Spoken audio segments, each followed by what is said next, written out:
How's it? I want to thank y'all first for letting us come to speak to you, but I also want to thank you very much for being part of this organization. The men and the women that serve the public good in all types of organizations, my hat is off to y'all. So thank y'all very much. All right, here we go. Steve and I put this book together. It's about the shrimping industry. Steve, before you go any further, I just want to tell you this really quickly. Shrimping peaked in South Carolina in 1980. There were over 1,500 shrimp boats licensed to shrimp in the Low Country in Beaufort County. The book took 6 years, and in the last year of the book, I canvassed the whole state. There were roughly 36 shrimp boats. There were 14 in Beaufort County only. So a lot of change that went on, and of course, it's all kind of documented. All right, what have we got here, Steve? Okay, now, oftentimes discoveries and things that happen like Ford Motor Company, they happen more by accident than anything else. And this is the same thing is true with the shrimping industry. The very first man that developed it, he ran from Sicily. He was a young man that belonged to generations of fishermen, and he didn't want to do that anymore. So he jumped on a ship to go see the world, wound up getting shipwrecked on the east coast of America down in Fernandina, came ashore, and he is the one that was responsible for creating the whole trawler industry that came to be. Now, to understand anything about the shrimping industry and how it developed, you really need to understand the oyster industry. The oyster industry predated the shrimp industry. In the earliest days of trying to make an industry out of shrimp, they had no ice, they had no transportation. Oysters, on the other hand, they could be out of the water with no ice in the winter, and in the fall, 2 to 3 days out of the water in mild weather. So the oyster industry started first. As shrimping developed, they took the technology from the oyster industry. This is one of the first oyster factories in Beaufort. This was 1883, and if you've ever been into Port Royal, South Carolina, where the Dockside restaurant is, this is what was there first.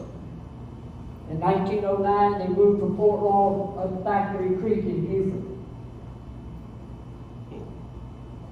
This Bajoli family, if y'all have never heard the name, it's an old name around here.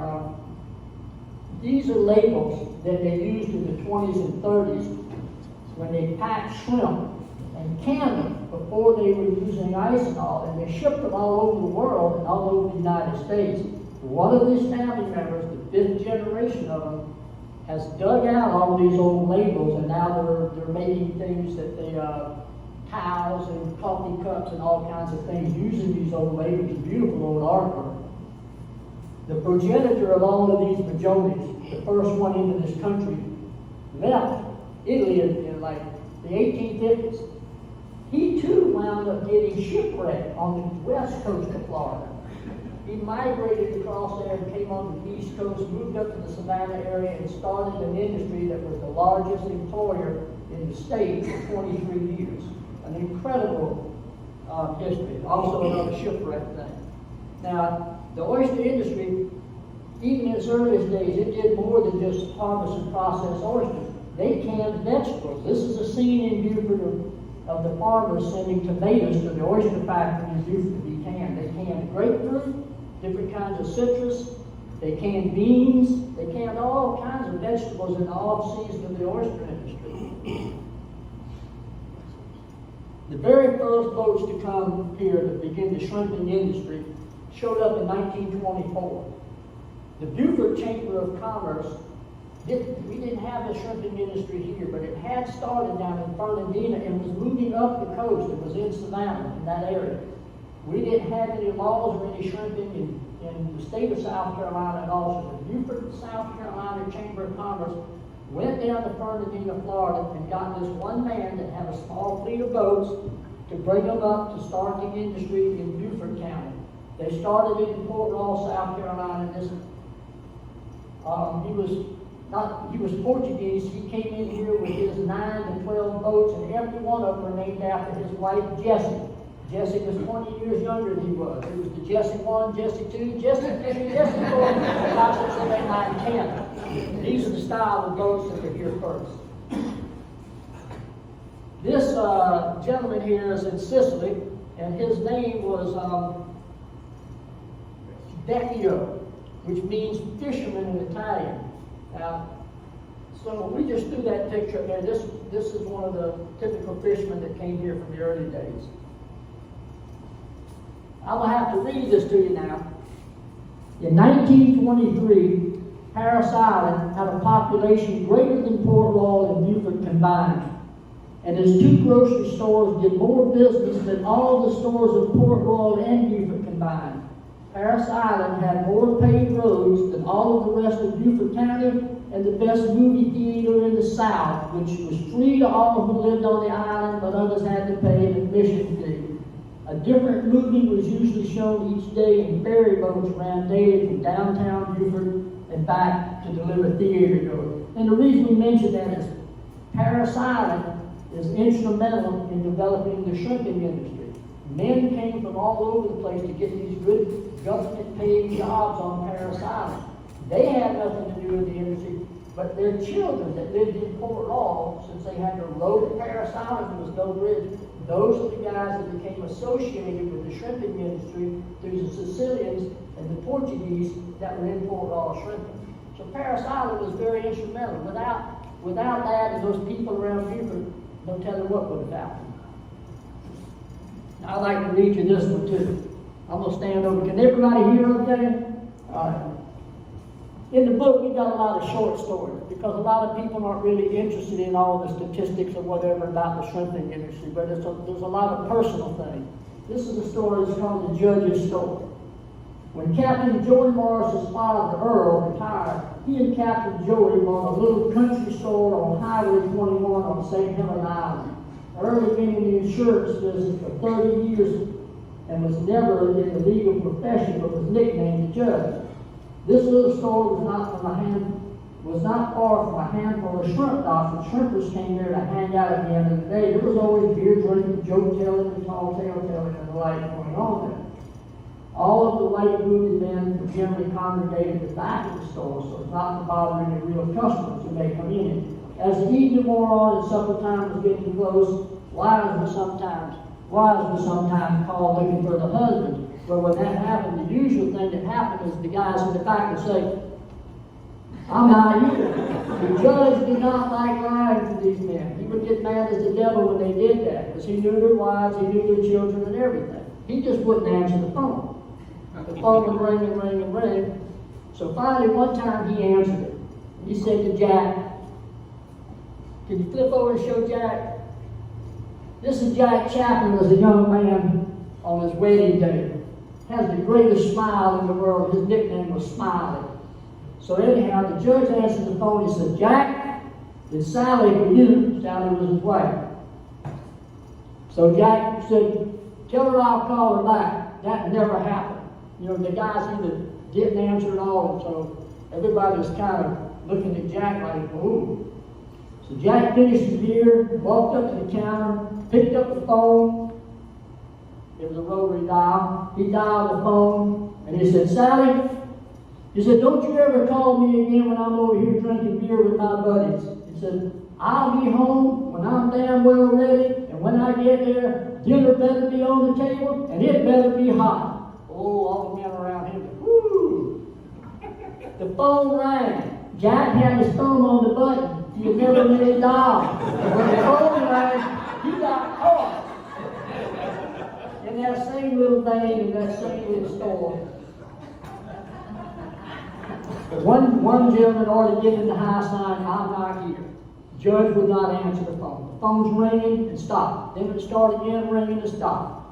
Finally, a guy from North Carolina. Y'all ever heard that North Carolina brogue from the Outer Banks? Sounds like the old Elizabethan English.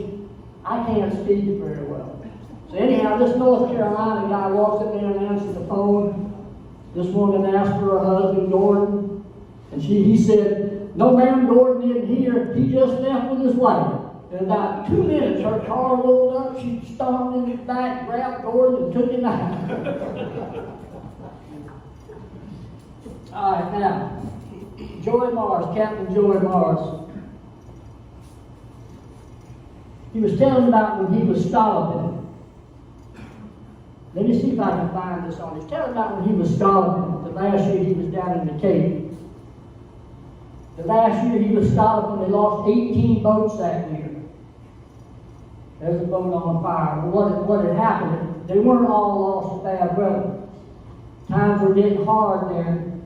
Shrimping, a lot more people in the business, expenses were going up, and a lot of boats were catching fire and burning. It was said what caused the fire was the friction between the mortgage payments and the paychecks. So what was happening is most of these boats were financed. And just like if you buy a house and you have a mortgage, you've got to have insurance on it. In the boating industry being so high risk, not only do you have to have insurance on the boat, but they generally leverage your house and any profit you have. A lot of farmers in terms of shrimping and everything they own would be tied up in their boats. So consequently, a lot of boats got lost to fire. As long as the insurance companies continued to insure the boats, and there were a lot of boats and they were profitable, this continued to happen. So there was a good 20-year span that boats from Texas and North Carolina were catching fire and burning. A lot of men lost their boats, but they saved their houses and their farms. Here we just have a picture of a shark. It was not uncommon to catch large sharks before the advent of the turtle excluder. And y'all heard about the turtle excluders that were put in it? That was mandated by the federal government. And once that happened, fishermen fought it for 20 years. They blockaded ports, they did everything in the world, some of them got arrested. But here today, no fisherman would do without them. The first ones didn't work, but as the federal government mandated it, they got better and better, improved and improved, and now no one would do without them. So before the advent of the turtle excluder, we caught all kinds of stuff. Big, giant stingray, just you name it, it was caught. Airplanes, all kinds of things. So you catch anything. Now, this picture up here is one of our early fishermen. He was Yugoslavian. Captain Tony Lucas, he's the man I started fishing with. I started fishing with his son, who was off to the right. Captain Tony told us that in the old country, in the Adriatic where he was from, they ate porpoises. He said they'd almost eaten all of them. Now, this picture was taken in Port Royal in the 1950s, and I think they were pretty proud to have that porpoises. This would totally be unheard of today, but probably about 1953 is when that picture was taken. The winch. The fishing industry was a very dangerous industry. Wasn't very regulated. Equipment was shoddy. People had no training. You know, deckhands. Guy could be painting a house one day and be on deck the next day with a winch, and the tails of people getting hurt by them are pretty big.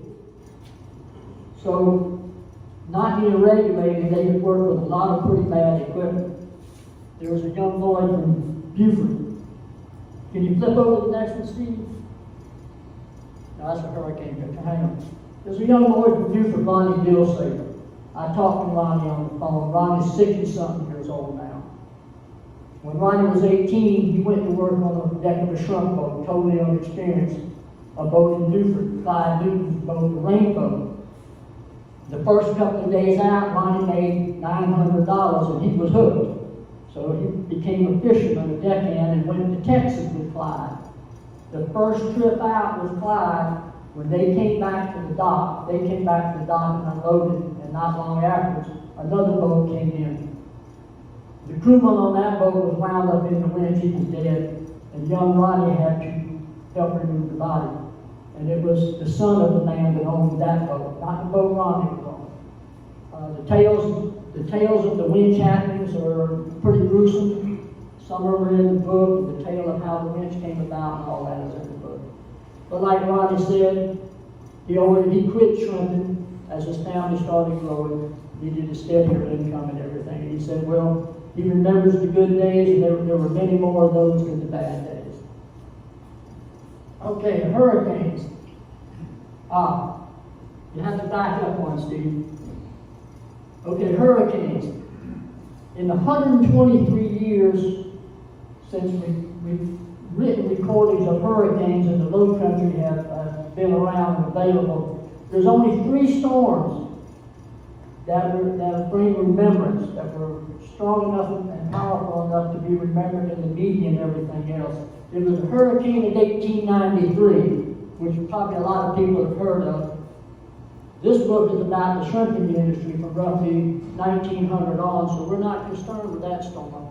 The next storm is the hurricane of 1940, and then the next storm is Hurricane Gracie in 1959. Now, hurricanes weren't given names prior to, I think, around 1950. They were remembered after the storm. If the storm was severe enough, it would be referred to as the storm of 93, the storm of 1940, and then when they started naming them, Hurricane Gracie in 1959. This is a picture of a shrimp boat that had blown, I think, about a mile inland in the hurricane of 1940. Hurricane Gracie was a pretty bad storm. I was in my house in Beaufort when it hit. We didn't receive any serious damage, but it hit at low tide. Giant oak trees. There were so many down in Beaufort you can't believe it. You couldn't find roads. You could get down on your hands and knees and stab the leaves looking for pavement. You tried to go somewhere.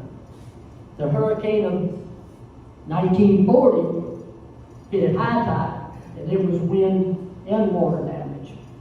I think there was young Richard Gray. I don't know if any of y'all know Richard Gray of Grayco in Beaufort. He was 9 years old. He was 11 years old when he lived in Port Royal, and his whole family of nine children, and his parents lived in a little wooden house in Port Royal when the 1940 storm hit. The house started coming apart. They all went to another house. They went to the Coles house. The Coles house started coming apart. So they went to the stone building, the school in Beaufort, in Port Royal. Have any of y'all seen that school? It's a very old school. It's a beautiful little old school. It's still working as a school. They went into that building, and the roof blew off of that building, but they survived the storm. There's other storm stories about that throughout the book. Beaufort. When shrimping filled up Port Royal, which it did really quickly, it went from having that guy's 9 boats to very quickly there were 5 or 6 other fleets of boats in there and totally filled Port Royal up with these Portuguese and Sicilian fishermen. There were no American fishermen, born in America fishermen, until about World War II. After World War II is when they really started flooding in. Prior to that, it was almost all Sicilians, Portuguese, Yugoslavians, and other nationalities. So anyhow, this picture is in the 40s, possibly early 50s, I think the 1940s from the car. And Pierre McGowan, he's about 93 years old now, 93 years younger, spry man. If I go to his house, he'll be outside with a chainsaw cutting up wood, rebuilding a dock or something. He's in terrific shape. He has a .50 caliber Russian machine gun in his living room set up on the floor that's pointing right in his driveway. But Pierre's a great person. He's an evangelist in Beaufort County.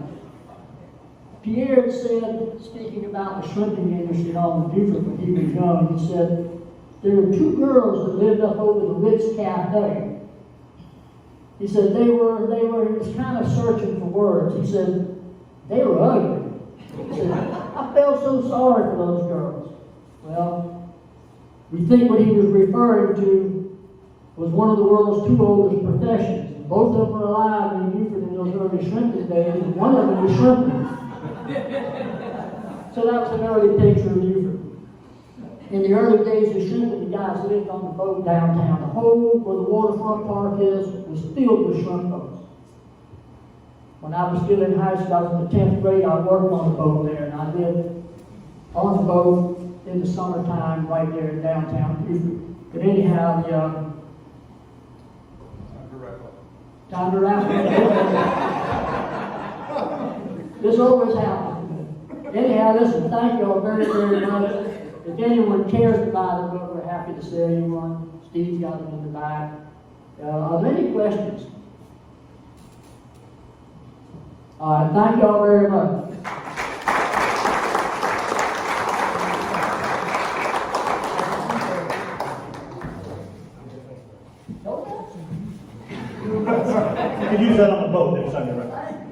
Thank you. The books are for sale.